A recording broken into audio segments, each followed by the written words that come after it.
ఈరోజు ఇందాక మనం చూసాము టీడీపీ మహిళా నేత నుంచి కాపాడండి అంటే నర్సరావుపేట రూరల్ నుంచి ఆమె మాట్లాడిన మాట అంతా కూడా టీడీపీ నేతల ఆగడాలకు అంతు పొంతు లేకుండా పోతోంది. ఆ పార్టీ మహిళా నేతలు సైతం భూ ఆక్రమణలు చేసి రెచ్చిపోతున్నారంటే ఒక వృద్ధురాలి ఫిర్యాదు కూడా ఈరోజు తీసుకోలేని పరిస్థితి మన రాష్ట్రంలో ఉంది.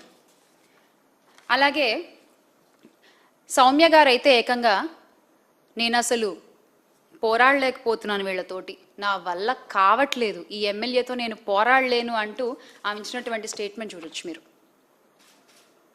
దీనికి ఏం సమాధానం చెప్తారు ప్రస్తుత కూటమి ప్రభుత్వం? దీనికి ఏం సమాధానం చెప్తారు ప్రస్తుత మహిళా హోంమంత్రి గారు? దీనికి ఏం సమాధానం చెప్తారో దయచేసి చెప్పాలి.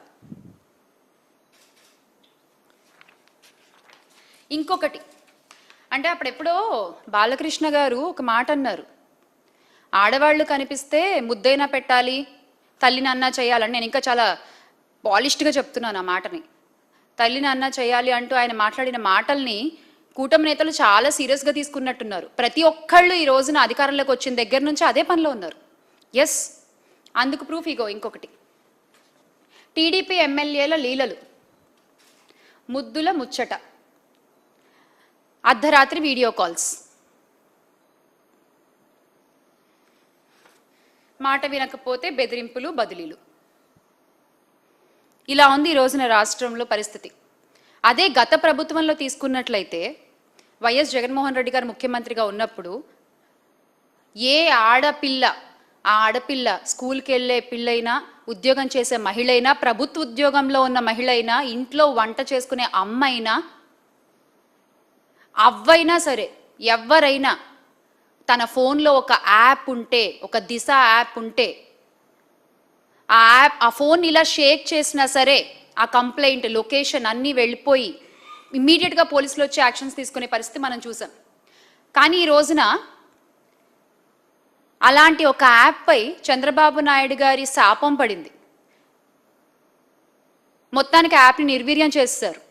మళ్ళీ సేమ్ టు సేమ్ కాపీ కొట్టి శక్తి యాప్ అంటూ తీసుకొచ్చారు. మరి ఈ రోజున ఆ శక్తి యాప్ పనిచేస్తోందా? పనిచేయట్లేదు. అందులో కంప్లైంట్స్ తీసుకోరు, ఫైల్ చేస్తే కంప్లైంట్ ఫైల్ అవ్వదు, బాధితులకి న్యాయం జరగదు. ఇంకెందుకు ఆ శక్తి యాప్? మీకు రాష్ట్రంలో తెల్లారు లేస్తే ఇన్ని ఇష్యూస్ జరుగుతున్నప్పుడు మహిళల మీద ఎందుకండి మీకు ఆ శక్తి యాప్ ఉండి ఉపయోగం ఏంటి? జగన్మోహన్ రెడ్డి గారి ఆలోచనలని కాపీ కొడితే సరిపోదు, ఆచరించే దమ్ము ఉండాలి, సత్తా ఉండాలి.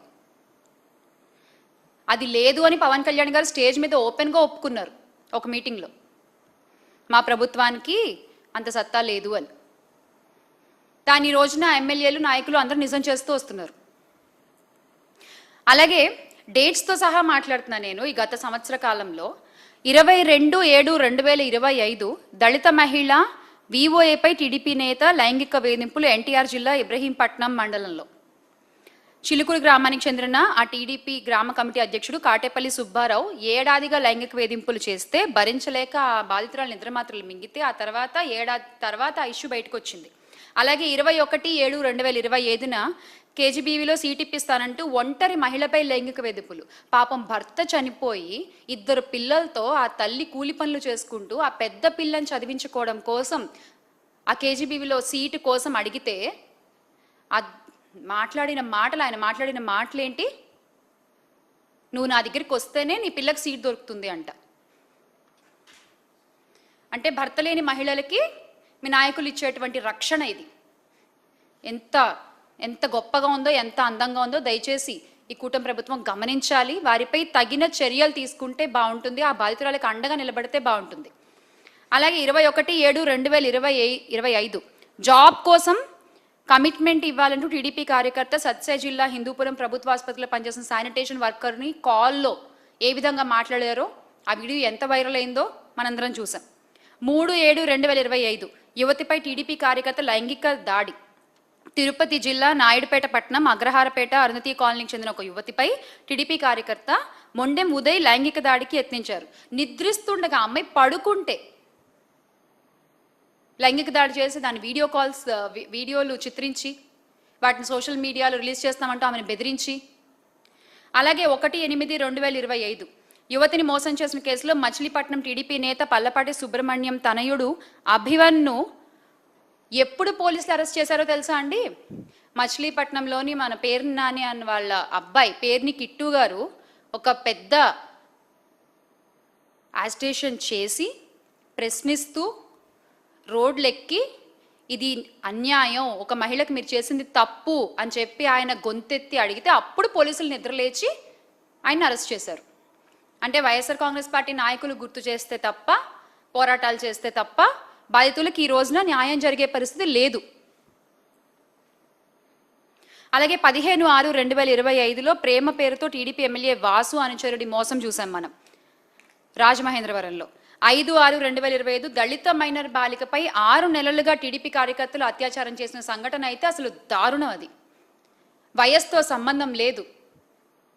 7 ఏళ్ల బాలికపై కూడా 3/6/2025న టీడీపీ కార్యకర్త అఘాయిత్యం చేస్తే పశ్చిమ గోదావరి జిల్లా ఆకువీడు నగర పంచాయతీకి చెందిన బాలిక తల్లిదండ్రులు మొరపెట్టుకుంటే వాళ్ళకి ఈ రోజుకి న్యాయం జరగలేదు.